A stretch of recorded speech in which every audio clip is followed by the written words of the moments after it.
اور جب یہ پیر جی راضی ہوگا تو ہمیں بہت کچھ دے گا، یہ سائیں راضی ہوگا تو ہمیں بہت نواز دے گا۔ حالانکہ وہ سائیں مر چکا ہے، وہ زندگی میں اپنی طہارت اور استنجا کرتا تھا، کسی اور کو نہیں بلاتا تھا، لیکن جب اس کی موت واقع ہو گئی، ابھی وہ قبر میں دفن نہیں ہوا، اس کی دھرتی کے اوپر ہے، اپنے استنجے اور طہارت سے بھی گیا، اس پہ بھی وہ لوگوں کا محتاج ہو گیا۔ یہ اتنی نیچے اتر کے میں مثال اکثر دیا کرتا ہوں تاکہ ان پڑھ سے ان پڑھ بندہ بھی یہ سمجھ جائے کہ پیارے بھائی، جو بندہ اپنے کپڑے نہیں اتار سکا، طہارت نہیں کر سکا، استنجا نہیں کر سکا، اپنا غسل نہیں کر سکا، خود قبرستان نہیں جا سکا، قبر میں اتر نہیں سکا، وہ آپ کو بیٹا دے گا یا بیٹی دے گا؟ آپ کے نفع نقصان کا مالک ہوگا؟ جو اس طرح چار کندھوں کا اس وقت محتاج ہو کے قبر میں اترا، تو قبروں کا طواف کرنا، یہ قبروں پہ اس نیت سے جانا یا چراغ جلانا یا اس نیت سے چادریں چڑھانا کہ بابا راضی ہو جائے، بابے کے راضی ہونے سے پتہ نہیں ہمارا کیا کچھ سمجھ جائے گا، یہ جہالت ہے۔ اور یہ ایک ایسی بدعت ہے جو انسان کو کفر تک پہنچا دیتی ہے۔ تو قبر والوں کے لیے قربانیاں کرنا، ان کے لیے نظر و نیاز دینا، ان سے مرادیں مانگنا، ان سے فریادیں کرنا، اب تو جہالت کا یہ حال ہو چکا ہے کہ قبر والے اگر کسی بابا جی کی قبر پر کوئی سانپ آ کر بیٹھ جائے تو اس سانپ کو بھی بابا سمجھ کے پوچھتے ہیں، اس سانپ کو بھی بابا سمجھ کر عبادت کی جاتی ہے۔ کہاں دنیا گر گئی اور کیسے جہالت نے ڈیرے ڈال لیے، کیسے یہ اللہ سے دور ہوتے چلے گئے۔ یہ جانور ہے، یہ سانپ، یہ اژدہا، یہ سب جانور ہیں، اور تم جانوروں کو تقرب کے لیے ہاتھ لگا رہے ہو، اس کو پوج رہے ہو، اس کو چوم رہے ہو۔ یہ جہالت ہی نہیں تو اور کیا ہے؟ اللہ کے بندو عقل کرو، تم انسان ہو، مخلوق ہو اللہ کی، انسان ہو کر، اشرف المخلوقات ہو کر ان جانوروں کو پوچھتے ہو، اس کے آگے منتیں مانگتے ہیں۔ کئی کتوں کا جھوٹا پانی پیا جا رہا ہے، کئی کچھوے کا جھوٹا پانی پی جا رہا ہے، کہیں سانپوں کو پوجا جا رہا ہے، کہیں گھوڑوں کا جھوٹا پانی پیا جا رہا ہے، اور ہم توحید کی طرف بلائیں، عقیدے کی طرف بلائیں، ایمان کی طرف بلائیں تو تمہاری زبانوں سے 24 گھنٹے گالیاں نکلے ہمارے لیے۔ ہمیں تم سے کچھ نہیں چاہیے، تمہاری یہ گالیاں بھی انشاءاللہ ہمارے لیے قیامت کے دن نامہ اعمال میں ہوں گی، نیکیوں میں ہوں گی، لیکن ہم تمہاری گالیوں پر بھی تم سے ناراض نہیں ہوں گے، تمہیں جواباً گالیاں نہیں دیں گے، بلکہ تمہیں کہیں گے اے میری قوم، اللہ کو پہچان لو۔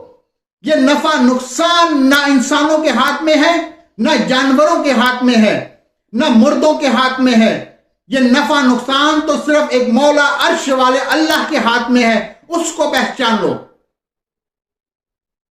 اسی طرح سے بعض بدعات شرک کے وسائل ہیں، شرک تک پہنچانے والے اعمال ہیں، جیسے قبروں پر عمارتیں بنانا، کتبے بنانا، وہاں نماز پڑھنا، دعائیں مانگنا،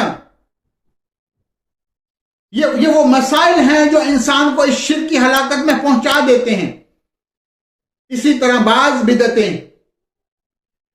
جس کے فسق اعتقادی ہیں، جیسے خوارج کا، قدریہ، مرجیہ کے، شرعی دلیلوں کے خلاف ان کے اقوال کو اعتقادات، یار دیکھو تو بعض لوگوں کو دھوپ میں کھڑے ہیں، کسی کو دیکھو گے وہ ایک ٹانگ پر کھڑا ہے، یہ معصیت ہے، نافرمانیاں ہیں، شریعت میں یہ حکم نہیں دیا ہے۔ بعض لوگوں نے یہ تقسیم کی ہے کہ بدعت حسنہ ہے، بدعت سیئہ ہے، اچھی بدعت بھی ہے اور بدعت بھی، بری بدعت بھی ہے۔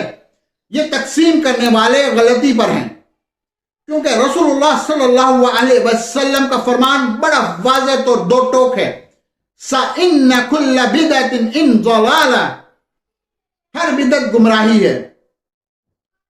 اب جو یہ کہیں کہ بدعت اچھی بھی ہو سکتی ہے اور بری بھی ہو سکتی ہے، بدعت حسنہ بھی ہے اور سیئہ بھی ہے۔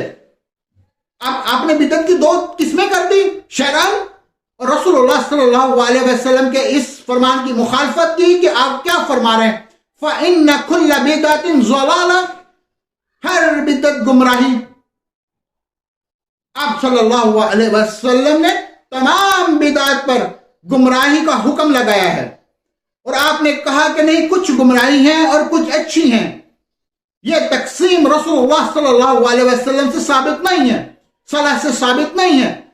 حافظ ابن رجب رحمہ اللہ اپنی کتاب شرح ربیع میں فرماتے ہیں کہ آپ کا فرمان فَإِنَّ كُلَّ بِدْعَةٍ ضَلَالَةٍ جواب الکلم ہے، جامع ترین کلمات میں سے ہے، جس سے کوئی بدعت خارج نہیں ہو سکتی، اور یہ دین کے اصولوں کے ایک عظیم اصول ہے۔ اور آپ صلی اللہ علیہ وسلم کے اس فرمان کے مطابق ہے، جس نے ہمارے اس سمر میں کوئی ایسی چیز ایجاد کی جو اس میں سے نہیں ہے، وہ مردود ہے۔ لہذا کسی نے کوئی اگر ایسی چیز ایجاد کی اور اسے دین کی طرف منسوب کیا، حالانکہ دین میں اس کی کوئی اصل اور بنیاد نہیں ہے، جو اس کا مرجع ہو تو وہ گمراہی ہے، اور جو دین اس سے بری الذمہ ہے، چاہے اس کا تعلق اعتقادی مسائل سے ہو یا ظاہری و باطنی اعمال یا اقوال سے ہو۔ لہذا اللہ تعالیٰ انہیں اسلام اور مسلمانوں کی طرف سے ہمارے اسلاف کو بہترین جزا عطا فرمائیں، جنہوں نے اپنے رتبے کی رب کی کتاب اور اپنے نبی صلی اللہ علیہ وسلم کی سنت کو ضائع اور برباد ہونے سے بچانے کے لیے یہ قدم اٹھایا۔ اللہ ان سے راضی ہو۔ تو پیارے بھائیوں، شریعت مکمل ہو چکی ہے، شریعت کے احکام پورے ہو چکے ہیں۔ رسول اللہ صلی اللہ علیہ وسلم کی زندگی میں اللہ نے اس دین کو پورا کر دیا ہے۔ آپ کی وفات سے پہلے اب کوئی بھی عمل کرنا ہو تو اس کو تلاش کیجئے، یہ کتاب و سنت میں ہے، یہ قرآن الحدیث میں ہے، یہ اللہ کا حکم اور اس کے رسول صلی اللہ علیہ وسلم کے ساتھ سے ثابت ہے۔ اگر وہ شریعت میں ثابت ہے، اگر وہ شریعت میں موجود ہے، شریعت سے ثابت ہے، تو اس پہ عمل کیجئے۔ اپنی طرف سے نئے نئے کام نہ تلاش کیجئے، نہ گھڑیے، کیونکہ یہ بدعات انسان کو ہلاکت کے دروازے کی طرف لے جاتی ہیں، جہنم کی طرف لے جاتی ہیں۔ آپ نے فرمایا ہر بدعت گمراہی، اور ہر گمراہی جہنم میں لے کر جانے والی ہے۔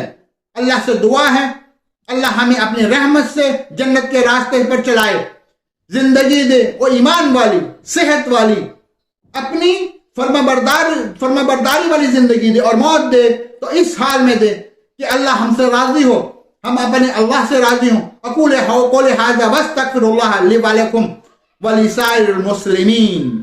دوستو، آپ نے ابھی تک میرا چینل سبسکرائب نہیں کیا تو دوستو آپ سب سے ریکویسٹ ہے کہ میرے چینل کو سبسکرائب کر دیں، اور اسلامی موٹیویشنل ویڈیوز کے لیے اس بیل آئیکن کو پریس کر دیں تاکہ ہر نئی آنے والی ویڈیو جلد از جلد آپ تک پہنچ سکے۔ تب تک کے لیے اللہ حافظ۔ السلام علیکم ورحمۃ اللہ وبرکاتہ۔